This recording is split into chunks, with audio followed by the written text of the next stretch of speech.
как бы рада, что я победила тут.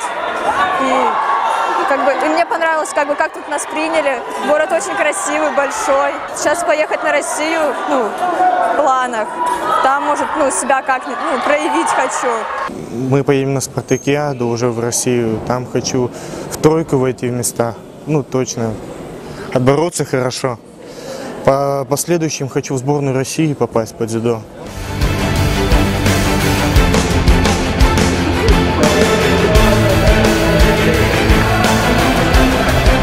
Помогали два тренера, Дамдин Доржбахша и Оксана Николаевна Лысак. Они меня оба тренируют. И перед схваткой мой тренер Дамдин Дорж, он дал мне такие показания, как просто брать захват и особо в борьбу не лезть, потому что девочка такая тоже достойная, чтобы просто работать на захватах и показывать борьбу. И чем на замечаниях я и выиграла.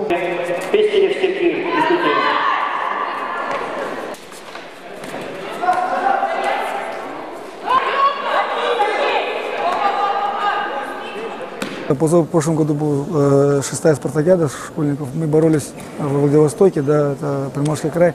Там было тоже столько уже медалей, но там сложнее было тем, что мы боролись в чужих стенах. И сейчас мы дома, и сумели сохранить лидерство. И сейчас с каждой спартакиадой все сложнее и сложнее становится, потому что конкуренция с каждым годом растет.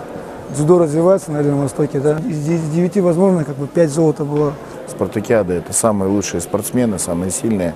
И каждая встреча здесь стоит дорогого. Думаю, что отобрались здесь все спортсмены правильно, сильнейшие, лучшие на данный момент, которые есть на Дальнем Востоке. На наших соревнованиях приняло участие 49 спортсменов из 6 субъектов Дальневосточного федерального округа.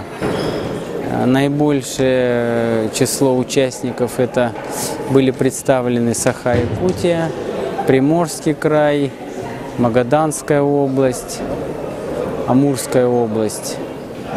Остальных поменьше было участников. В целом судьи отработали хорошо, нареканий не было со стороны представителей команд.